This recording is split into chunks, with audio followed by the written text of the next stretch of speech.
YouTube channel Hindi by Kaushik sir पे। दोस्तों आज का हमारा विषय है अभिज्ञान शाकुंतल। अभिज्ञान शाकुंतल जो कि एक प्रमुख नाटक है 7 अंकों का, इसके बारे में हम विश्लेषण कर चुके हैं।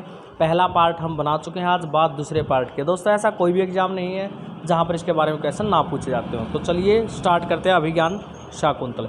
अभिज्ञान शाकुंतल के दूसरे पार्ट में हम बात करेंगे जो हमारा चौथा जो अंक है वहाँ से, क्योंकि 3 अंकों की चर्चा हम पहले वाले उसमें कर चुके हैं। तो चौथे अंक की अगर बात करें दोस्तों, चौथे अंक में क्या क्या है? दुष्यंत का राजधानी गमन। दुष्यंत जो है राजा, वो अपनी राजधानी चले जाते हैं।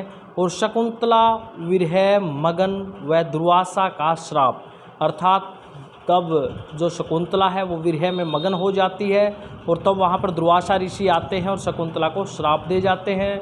मगर प्रियंवदा प्रार्थना करती है कि हे प्रभु, ये जो श्राप आपने दिया है वो शायद कुछ गलत दे दिया, क्योंकि ये तो अपने विरह में मगन थी।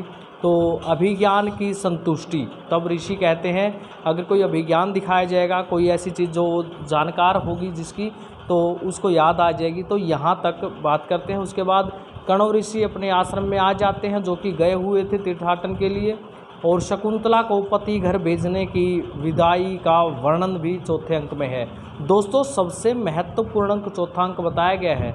यहाँ से बहुत सारे क्वेश्चन अब तक आ चुके हैं कि दुष्यंत का राजधानी में गमन कौन से अंक में होता है, प्रियंवदा प्रार्थना कौन से अंक में करती है, ऋषि श्राप कौन से में देते हैं, और जो हमारी शकुंतला है उसको कौन से अंक में अपने घर भेजा जाता है, पति के घर पे। ठीक है, तो उसके बाद गौतमी व सारंगरव और शार्दवत सहित शकुंतला गमन। यहाँ पे ये भी क्वेश्चन बनते हैं कि शकुंतला के साथ कौन कौन गया था, तो यहाँ पे गौतमी, सारंगरव, शार्दवत सहित शकुंतला का गमन। ये था दोस्तों चौथे अंक का वर्णन। अब बात करते हैं 5वें अंक में। 5वें अंक में क्या पाया जाता है? दुष्यंत सभा में शकुंतला अस्वीकृत, अर्थात जब दुष्यंत की सभा में शकुंतला को लेके जाया जाता है तो दुष्यंत उसको अस्वीकृत कर देता है, स्वीकार करने से इनकार कर देता है, क्योंकि वो उसको पहचान ही नहीं पाता। मुद्रिका जो है वो खो जाती है सची तीर्थ में। ये मुद्रिका का खो जाना सची तीर्थ में, ये भी कौन से अंक में हमारा 5वें अंक में है कि वहाँ पर वो खो गई थी।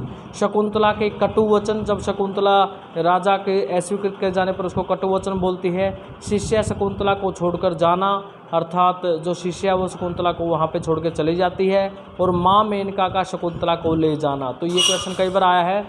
शकुंतला की माँ जो है उसको कौन से अंक में उसको लेके गई है, तो 5वें अंक में। ओके दोस्तों, अब बात करते हैं छठे अंक की कि छठे अंक में क्या पाया जाता है? धीवर से अंगूठी राजा के सामने जाना। जो धीवर है अर्थात मछुआरा है, उसके द्वारा जो है अंगूठी राजा के सामने लेके जाई जाती है, छठे अंक में है। और राजा को अभिज्ञान व राजा को आत्मग्लानि, राजा को अभिज्ञान होता है कि हाँ वो शकुंतला थी, उसको याद आ जाता है क्योंकि श्राप टूट जाता है अभिज्ञान से, और उसको आत्मग्लानि होती है। ये सब छठे अंक में है। राजा शकुंतला का चित्र बताता है कि इस प्रकार। और उसके बाद धनमित्र व्यापारी की संतान रहित मृत्यु हो जाती है। इंद्र का सारथी मातली को राजा के मित्र माधव्य को पीटना व राजा को संदेश सुनाना व राजा का राक्षस वध के लिए स्वर्ग गमन, तो ये सब छठे अंक में है दोस्तों।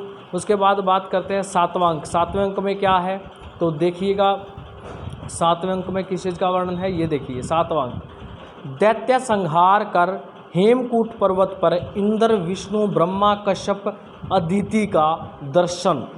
ठीक है, ये कालनेमी, तो ये जो वर्णन है वो 7वें अंक में है। उसके बाद पुत्र भरत को सिंह के साथ खेलता देखना और अपराजिता औषधि खुलकर गिरना। ये अपराजित जो है करकंड में है दोस्तों। ये सब जो वर्णन है वो भी 7वें अंक में है। महर्षि मारीच द्वारा दोनों का सुखद मिलन हो जाता है। कणों को समाचार देना, ये भी हमारा 7वें अंक में है। तो दोस्तों ये था हमारा संक्षिप्त रूप से अभिज्ञान का वर्णन। अगर आपको वीडियो पसंद आए और नोट्स आपको काम के लगे तो लाइक ज़रूर करना और कमेंट जरूर करके बताना। ओके दोस्तों, बेस्ट ऑफ लक।